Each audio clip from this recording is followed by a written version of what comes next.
If we are being honest, most people have never heard of Suriname. Well, at least not here in the United States, which is unfortunate because it's actually played a small role in U.S. history. But hopefully, this video will help put Suriname on the map. The name Suriname is thought to be a combination of Suriname, the name of an indigenous group who inhabited the area at the time of European contact, and the word Ama, or Ima, the word for river or creek mouth in Lakono, a native language spoken in the country. The Suriname River is the name of the river that flows right through the country, in which the colony and later country was eventually founded. The country is covered in rainforest. Numbers vary, but somewhere between 93 and 98% of Suriname is covered in forests, making it the most forested country in the world. Suriname has border disputes with two neighbors. On the east side, it has a disagreement with French Guiana, an overseas department of France. The dispute has its origins in 1860, when the French were attempting to draw the official border. At this time, Suriname was a Dutch colony. The border was supposed to be drawn by the Maroni River, but the French and Dutch disagreed on the source of the river, and thus the border. A joint French-Dutch commission was appointed to review the issue. In 1861, measurements were taken, and it was decided that the Lawa River was the headwater. There were no issues with this decision until 1885, when the discovery of gold in the area between the Lawa and the Tapanahoni created a new border conflict.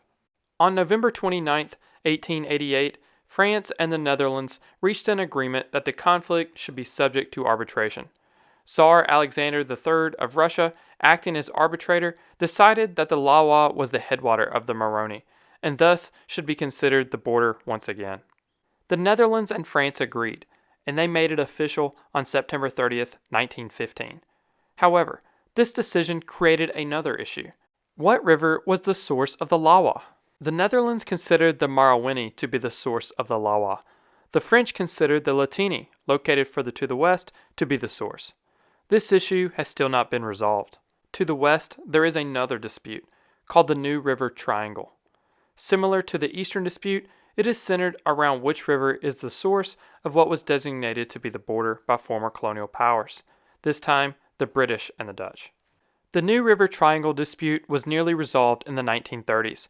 A joint British and Dutch commission agreed to award the region to Guyana, but the treaty putting this agreement into law was never ratified because of the outbreak of World War II.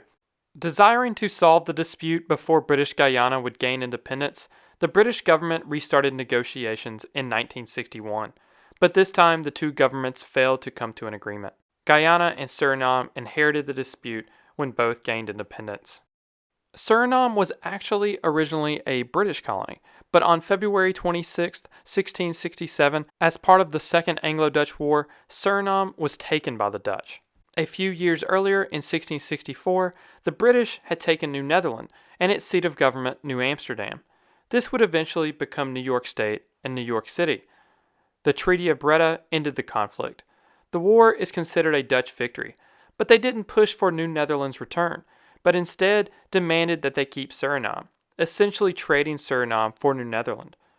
War broke out again in 1672, and the Dutch retook New Netherland, but they gave it up again at the war's closing with the Treaty of Westminster, which officially made Suriname a Dutch colony, and what was then New York a British colony. Suriname took part in another event in U.S. history. It helped supply the United States with aluminum for its aircraft in World War II.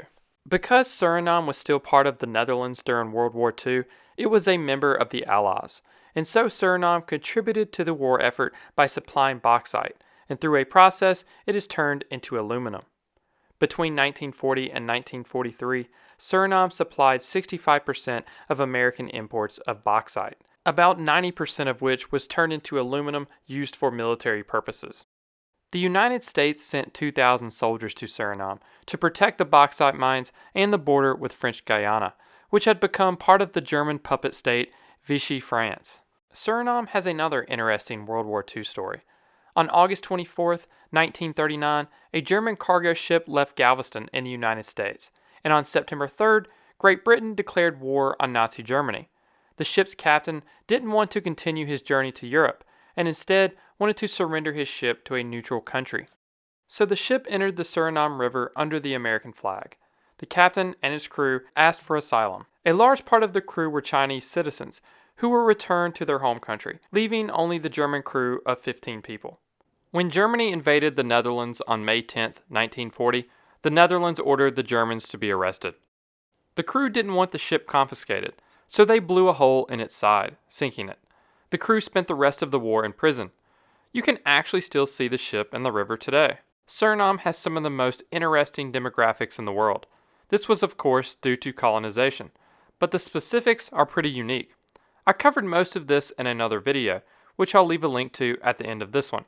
But a bit of information related to demographics that wasn't covered in the past video is that nearly 1/3 of Suriname's population immigrated to the Netherlands between 1970, when its independence was on the horizon, and 1980, because of the chaos and uncertainty that came with its independence. Today, around 350,000 people of Surinamese descent live in the Netherlands, which is quite a large number when you think about the fact that Suriname only has a population of about 600,000. Before I end this video, I just want to put out that I've started a weekly newsletter. Sometimes the YouTube algorithm doesn't reach everyone that wants to view my videos, so this will help circumvent this. I'll send the email out every Monday, and it'll include, of course, new videos, but also other cool things I've come across like maps and books. If you'd like to sign up, I've pinned a link in the comments below. If you enjoyed this video, please hit the like button and subscribe for more geography videos. Thank you for watching.